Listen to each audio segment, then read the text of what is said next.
Next up on What's Buzzing, we'll take a look at all the funny, weird, and bizarre stories making their round on Weibo and find out what Chinese Weibo users have to say about them.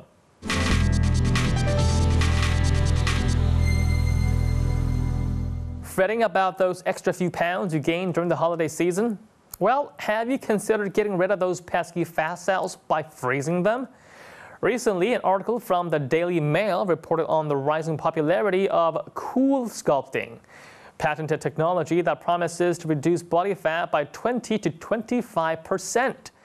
The scientific name for the process is cryolipolysis. The technology works by applying a gel patch to the skin, which freezes fat cells below the skin. The temperature is said to be just enough to kill fat cells but leave skin and muscle cells unaffected. The dead fat cells are then naturally metabolized through the body, and the patient will see their weight drop in the months following the procedure. The process is non-invasive, making it an attractive alternative to liposuction. Now, some doctors have even reported that their patients were able to work, read, or watch movies during the process, which ranges from 1 to several hours. Now, the idea of destroying fat cells by freezing them was first discovered by researchers working at Harvard University. Later, the theoretical research was brought to market when California-based Zeltic Aesthetics created a device that commercialized the technology. According to U.S. media reports, the cost of the procedure is about $750 per session. In China, waistlines have been expanding in recent years as the population grows more affluent. Combined with a one-child policy that often has loved ones spoiling children by offering them unlimited amounts of food, China has begun to see the beginning stages of an obesity epidemic. Now, this is why when news of the weight loss machine hit Weibo, many users had a lot to say. Now let's take a look at some of those comments. They should export this technology to China. There are so many image-conscious people in China that it would be extremely popular. Also, does anyone know if it is easy to get a visa if I want to go get this procedure done abroad? I don't think this is realistic. It cannot be this easy to lose weight and to look good. This is unscientific. This is the best news ever. The meaning of this news is that we can now eat whatever we want. Once we get fat, we just go freeze it off. Is this why frozen pork meat does not taste as good as fresh pork meat? I think I'll wait for the technology to mature before considering it. But in general, great news. It's hard to say what the negative consequences of this technology will be. There are harmful substances that can be released in the body when fat cells die. This technology is only useful for targeting specific parts of the body, not for overall fat reduction. The technology was approved by the FDA only in 2010. Although it is not known to have serious side effects, the number of experiments done on humans is relatively small, and the post-procedure observation period has not been very long. Because of China's growing population of the clinically obese, there have been a slew of Chinese fat reduction schemes aimed specifically at this group. By some estimates, a third of China's population is now overweight, putting them at risk for heart disease and diabetes. One solution to burn the fat has been the proliferation of fat camps. Now, at these camps, from first-grade students to seniors fork over thousands of yuan to be subjected to a tight dietary regime and a rigorous exercise routine. A number of TCM methods have also become popular to target all that unwanted fat. Some people swear by fat-reducing massages that help the patient metabolize food faster and also suppress their own appetite. Acupuncture, cupping, and a variety of traditional Chinese medicine are also designed specifically for weight loss. But are these treatments the best way to achieve our ideal weight? Well, here's what some Weibo users had to say about weight loss treatments. The Americans like to create this kind of toys for lazy people that cure the symptoms, but not the disease. If you look at the eating habits of many Americans, the fat they lose from the freezing will return in less than a day's time. Is the American conception of progress to treat the human body like a plant and alter it at will? Dietary patterns don't change. Exercise habits are no good. The skinny are extremely skinny. What does this have to do with health? This society has made a show of using the human body to create beauty. People should just go to China's Harbin, which is famous for its annual ice sculpting festival. There, you can have a freezing procedure for free. I guess if there's a will, there will be a way. There's nothing quite like diet and exercise when it comes to achieving our ideal weight, but these tried and true methods certainly won't seem to stop us from searching for easier and lazier ways to drop those darn pounds.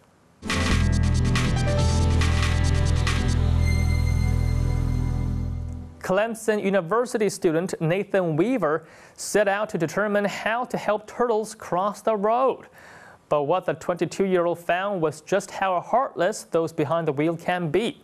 Weaver, who attends South Carolina's Clemson School of Agriculture, Forest, and Environmental Sciences, placed rubber turtles on a busy road to see how many drivers would slow their cars. What he found was that not only did people not bother to stop, but 7 out of 267 vehicles that passed during his 1 hour of observation ran over the turtles. What's even more disturbing was that the 7 drivers swerved, appearing to hit the turtles on purpose, according to Weaver. Now, Weaver had originally been drawn to carry out the experiment because the turtle population in the area had been declining. One main reason was that they often became roadkill on their long journey across the road, a journey that can take up to 10 minutes for a small turtle. The spot where Weaver carried out the experiment was a busy road by an apartment complex that caters primarily to students. Later, when Weaver replicated the experiment in a more residential area, he found that only 1 car out of 50 hit the turtle. When news of Weaver's experiment appeared on Weibo, it created a stir among Chinese net users as China is transitioning into a car-dominated society. Now let's take a look at what netizens have to say about Nathan Weaver's turtle experiment. You can't draw a conclusion from these results. Some people may just be bad drivers, and when they try to avoid the turtle, they accidentally run into it. Plus, we don't know the economic conditions of the district the school is located in. What are these drivers thinking? It's not like the tortoise shell can bear the weight of a car. I wonder what the animal rights institutes think about all of this. These drivers are terrible. Turtles have lives too. I have kept my pet turtle for 4 years now. I think this is a misunderstanding. I think the drivers wanted to avoid the turtles, but because they cannot conceptualize where the tires are located, they accidentally run over the turtles. How much free time do American students have? China recently became the world's largest car market, and drivers on the road are increasing every year. But traffic accidents in the country are also surging. According to China's Public Security Bureau, more than 200,000 cases of road accidents resulting in injury or loss of life took place in 2011. Road accidents accounted for more than 80% of all accidental deaths in the country. Official statistics also show that while China has 40% fewer passenger cars on the road compared to the U.S., traffic accident deaths were twice of that in the U.S.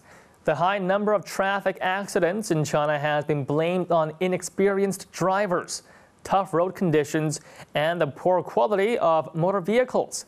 But drunk driving is also a major contributor to the accident rate. China, however, has been cracking down in recent years. In May of last year, China made drinking and driving into a criminal act. Police officers were dispatched across the country to set up checkpoints. Armed with tear gas and tire-puncturing nails, the anti-drunk driving campaign led to a flood of arrests that made the front pages of major news outlets. But as more and more drivers in China take to the roads, they also have found that they have to share these roads, not only with other types of vehicles, but also with other forms of life. Now let's go back to Weibo to see what net users are saying about the relationship between man and animal on the road. My impression is that Americans protect animals not because they have to, but because they want to. I remember reading a report. It said that when there are animals crossing the road in the United States, drivers will all stop and wait in an orderly fashion until the animal or animals have crossed. I remember a story where a group of little ducklings crossing the street caused a huge traffic jam. The event that Rupa Connor is referring to is a story that received wide press coverage earlier this summer in China's Zhejiang province. That group of little ducklings actually numbered in the thousands. A 70-year-old farmer had inadvertently created a traffic jam when he moved his army of 5,000 ducks to a nearby pond for feeding. Now, with nothing but a long wooden pole and a few assistants, the farmer was able to complete half-a-mile journey without losing a single duck. Now, drivers stuck on the road, however, probably missed more than just a few minutes of work that day. And that's it for this episode of Microblog Buzz. Be sure to join us next time as we continue to facilitate a conversation between America and China. Now, for more information about our show, you can always drop us an email, visit our Facebook page, follow us on Twitter, or check us out online at www.bon.tv. I'm Ken Zhu. Hope to see you guys soon. Bye-bye for now.